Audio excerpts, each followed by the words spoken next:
What's up, Premier Guitar fans? I'm Sean Hammond. We're at the New York Amp Show here with Audio Kitchen, and this is Steve. Good to meet you, Steve. How you doing? Good. And we've got Owen here who's going to play some... good to meet you, Owen. He's going to show us these amps. This is the first time you guys have been to a show, right? Yeah. They've been in business about 3 years, you said, right? Yeah, Why don't you tell us a little bit about what you're doing, and then we'll talk to Damien, who's got his Probett guitars here, too, and that's what Owen's playing. So, Steve, tell us a little bit about these.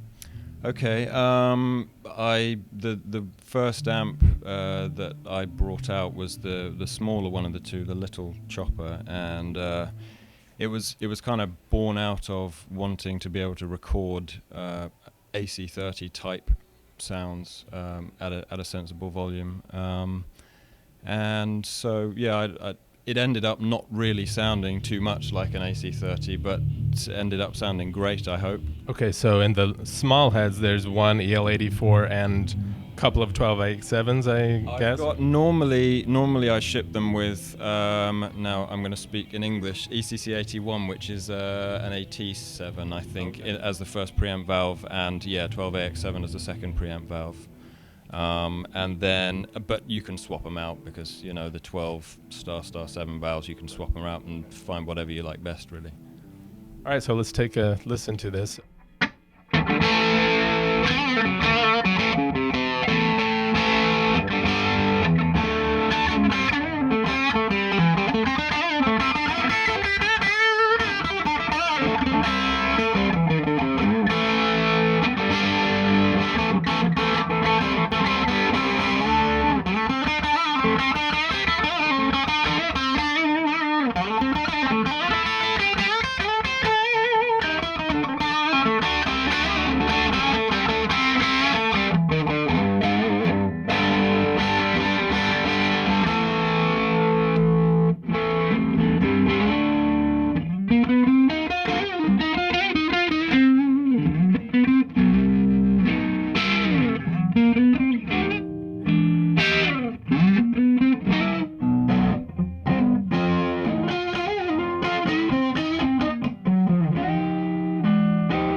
Cool. Now, Steve, why don't you tell us a little bit about the cabinets, what you've got loaded in there, and any special design features people should know about? Sure. That's a 2x12 cab that we got there. On one side there's a Celestian blue, and on the other side we've got a greenback.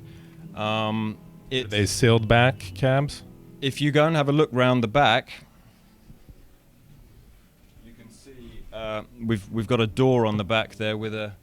This is like some yachting clamp or something. It costs a fortune, but it basically so you can have it either open or closed back, and anywhere in between, really. The small one is a large 1x12. Again, you know, I wanted to make a cab which had a good amount of bottom end. That particular one is just closed back, but we've made them similar to that one with an open back as well. This is the second of a pair that I made for Matt from Kings of Leon. They've been using it on the new record.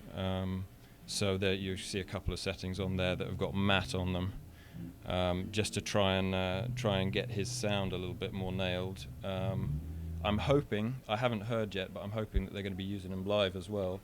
They're definitely using the bass amp that I make, which we haven't got here, unfortunately. But yeah, just 2 channels, obviously, high-low gain, bright switches. The stack switch is something which you probably wouldn't see on any other amps. It changes the tone stack so that you move away from the sort of mid-scoop Fender stack, and you get a bit of a gain boost and a mid boost, and then the top is repurposed as a top end roll off, and then the second channel again high-low gain.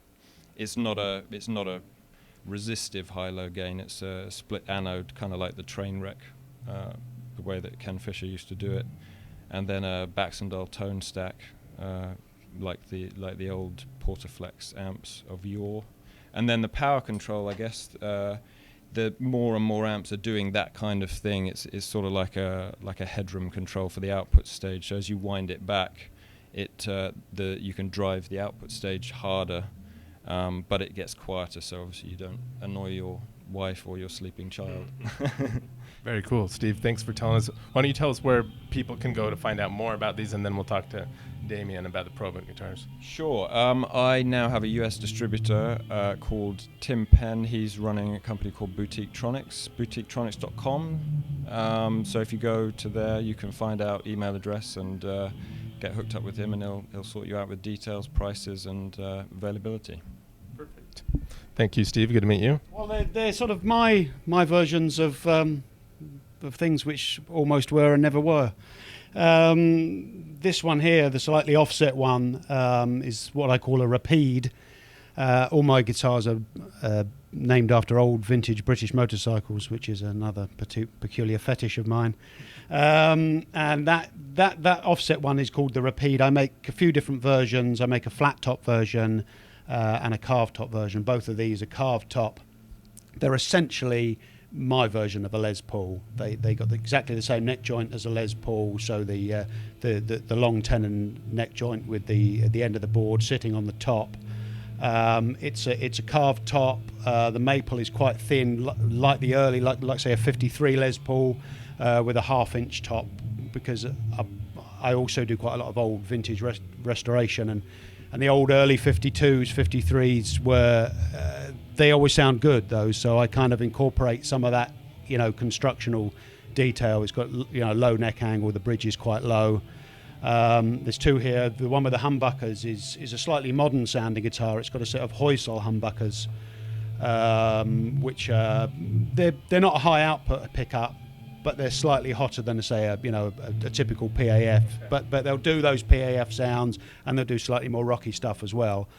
The P91 is all mahogany without a maple top. Pair of Lola standard P90s, going for more of a, I guess it's sort of a carved top Les Paul special, really, unbound. Slightly simpler guitar. That one's got some chambers in it. The P91, the maple one with the humbuckers is completely solid. Comes in at both of them are under £8, so one's just over 7.5. The other's the one with the maple top's just under 8. The butterscotch guitar on the left is what I call an international.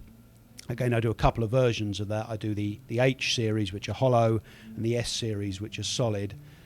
That one's an H series guitar. That one's 25.5-inch scale. I also do 24 and 5/8 scale, Gibson scale length. That one is a single chamber, so it's hollow all the way around the back of the bridge. There is obviously a centerpiece to take the trem and allow the pickups to mount, but it's more hollow than a typical thin line guitar. There's a pair of low wind 50s wind Lola pickups, hip shot trem. It's slightly thicker than a typical thin line Telecaster to give me the volume that I wanted inside. I like it. They, I make sure they play properly, and I just hope that people try them, and if they like them, good. If they don't like them, well, that's good too. So, are you going through the same distributor, or are you? I don't have a US distributor yet. I'm talking to a couple of people at the moment. It's all direct through me. Where can people go to find out more about them? My website is probettguitars.com. No, so there is a probettguitars.com, I should say, but there's a new and improved site at probettguitars.co.uk. Okay. And Probett is Probett. So go there, have a look, see what you think. Just like on the shirt, yes. Cool. Well, thank you, Damien. Thank you very much. It's good to meet you. Steve, Audio Kitchen. Thanks for showing us everything. It's been a pleasure. I'm Sean Hamwood. You're watching PremierGuitar.com.